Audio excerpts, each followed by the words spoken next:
Hello नमस्कार दोस्तों, स्वागत है आपका अपने यूट्यूब चैनल स्टडियो चैनल में।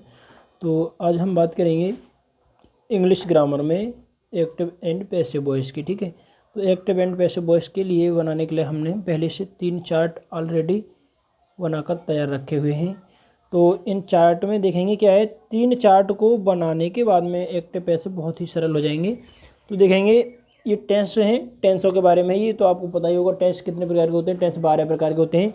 प्रेजेंट इंडेफिनिट है, डू या डज, प्रेजेंट कंटिन्यूस है, इज एम आर, और प्रेजेंट परफेक्ट है, हैज हैव, और present perfect continuous has been have been, और पास्ट इंडेफिनिट है, डिड, और पास्ट कंटिन्यूस है, वाज या वर, पास्ट परफेक्ट है, हैड, और पास्ट परफेक्ट कंटिन्यूस है, हैड बीन। ठीक है, फ्यूचर में देखेंगे फ्यूचर इंडेफिनिट है, विल या सेल, और फ्यूचर कंटिन्यूस है, विल बी सेल बी, और फ्यूचर परफेक्ट है, विल हैव सेल हैव, और फ्यूचर परफेक्ट कंटिन्यूस है, will have been shall have been. ठीक है, तो ये टेंस 12 प्रकार के होते हैं, ऑलरेडी पहले पता होगा आपके लिए।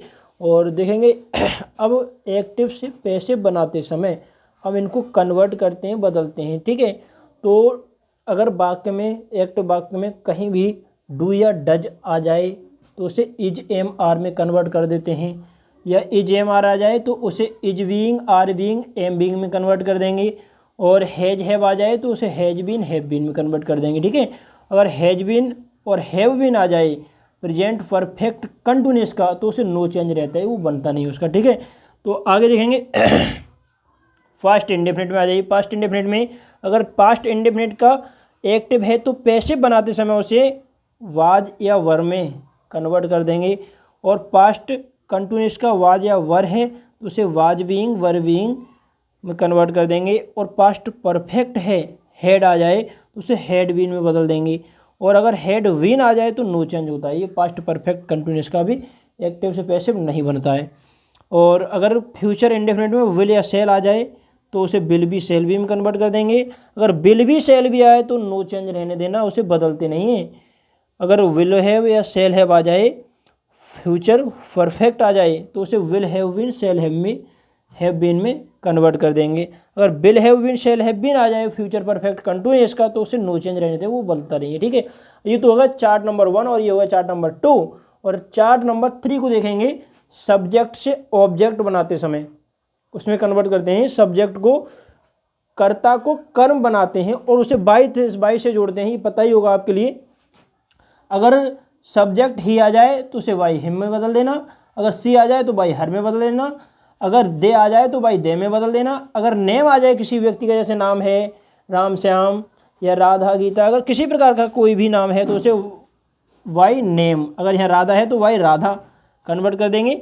और अगर वी आ जाए तो वाई अस में बदल देंगे, अगर यू आ जाए तो वाई यू में बदल देंगे, और आई आ जाए तो वाई मी में बदल देंगे, अगर इट आ जाए तो वाई इट में बदल देंगे। ठीक है, तो ये तो थे हमारे चार्ट। देख लो इन चार्टों को स्क्रीनशॉट लेके याद कर सकते हैं अच्छी तरह से।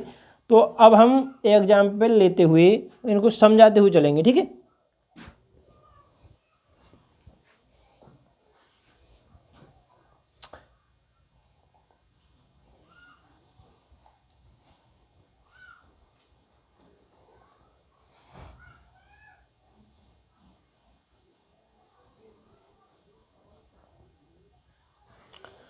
तो एग्जाम्पल देखते हैं हम।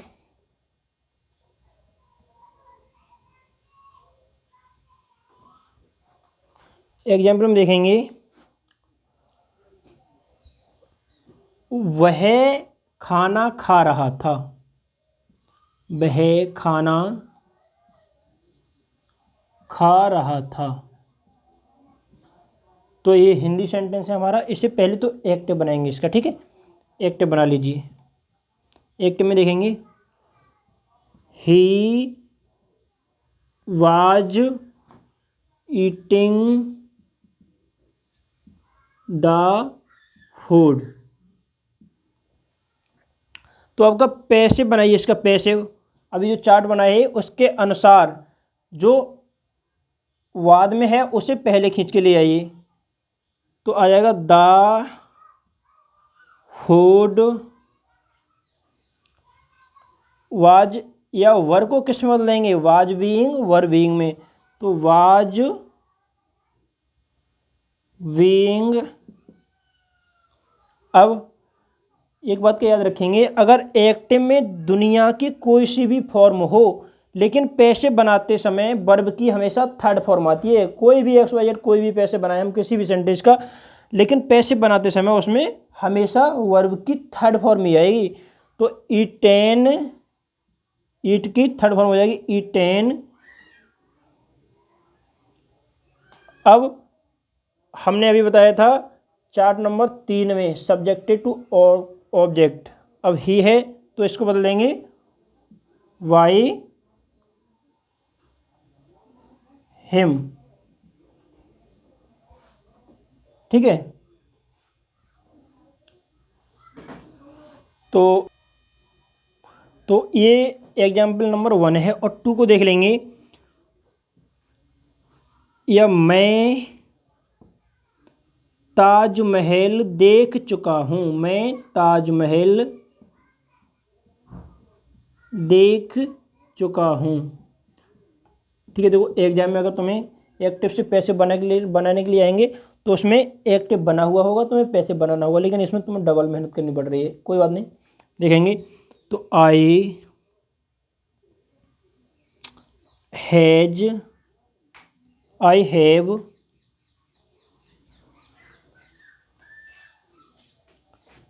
सीन द ताज। ठीक है, तो अब इसका पैसे बनाते समय द ताज,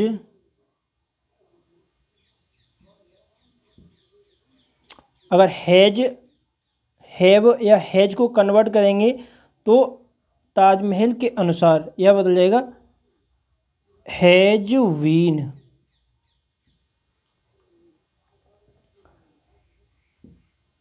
सीन वाई में। ये एग्जाम्पल नंबर 2 है। और देखेंगे example number 3।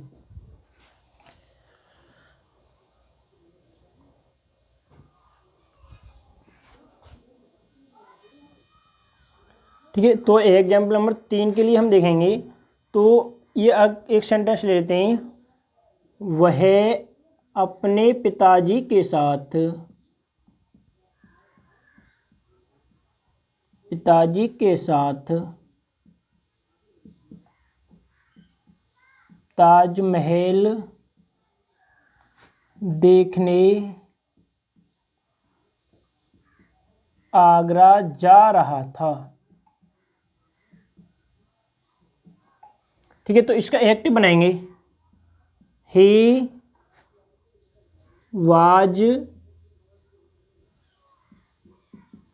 Going to Agra, going to Agra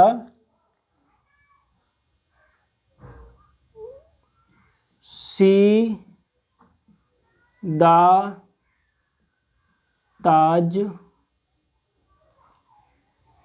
Mahal with his father, his father. ठीक है, तो अब इसका अब देख रहे होंगे सर इतना लंबा वाक्य है, इसका पैसिव कैसे बनाएंगे। तो सोच रहे होंगे कि द हिज फादर को पहले उठा के ले आइए। नहीं, अगर एक्टिव से पैसिव बनाते समय मात्र 4 बातों का ध्यान रखना। जो पहले के 4 अक्षर हैं उन पर 1 से 4 तक गिनतियाँ लिख लो, 1 2 3 4, बस इन्हीं को उठा के ले आइए। तो पहले आइए Agra,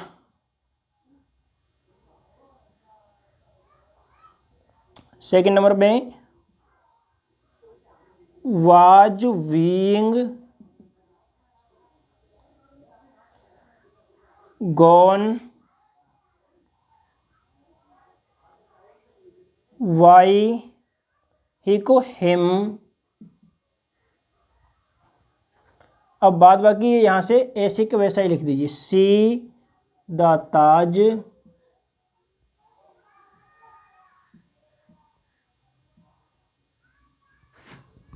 with his father, with his father. ठीक है, आया समझ में? अगर नहीं आया तो एक बात को ध्यान रखें, जैसे इसमें अंग्रेजी सेंटेंस जब हम एक्टिव बनाते हैं तो एक्टिव में क्या करते हैं हम? पहले सब्जेक्ट, सब्जेक्ट के बाद में लगाते हैं helping verb, HV, helping verb, और उसके बाद में हम लगाते हैं वर्ब, और फिर उसके बाद में हम लगाते हैं ऑब्जेक्ट।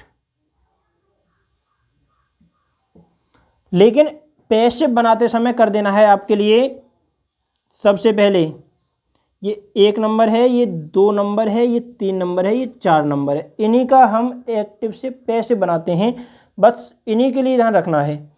तो देखेंगे सबसे पहले जो सबसे उधर है उसे पहले नंबर पर खींच के ले आओ, यहाँ ये पहले नंबर पर आ गया, और जो पहले नंबर पर है उसे चौथे नंबर पर ले जाओ, यहाँ ये 4 नंबर पर बन जाएगा, और हेल्पिंग वर्ब वहीं पर रहेगी, वर्ब भी वहीं पर रहेगी। लेकिन होगा ये एक्टिव में वर्ब की कोई भी फॉर्म हो, लेकिन पैसिव बनाते समय हमेशा वर्ब की थर्ड फॉर्म का ही प्रयोग करेंगे।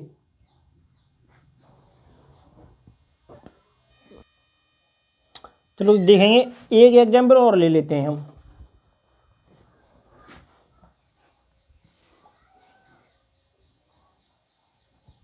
जैसे देखेंगे, वह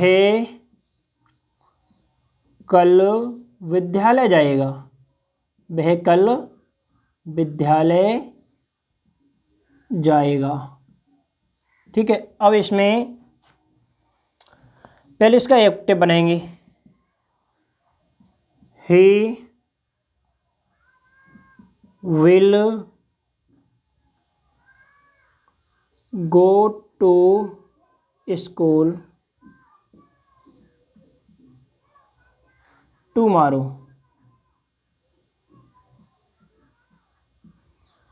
तो ये हमने ये फॉर्मूला समझाया है नीचे, इस फॉर्मूला के आधार पर ले लीजिए 1 2 3 4, बस चौथे वाले नंबर के लिए पहले ले लीजिए, फर्स्ट नंबर पे लिखेंगे तो the school.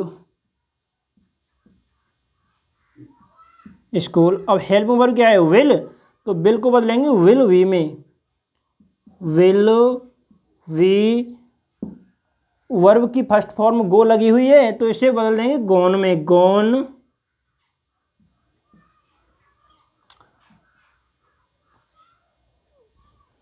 The school will be gone by, he को हिम में बदल देंगे। ठीक है,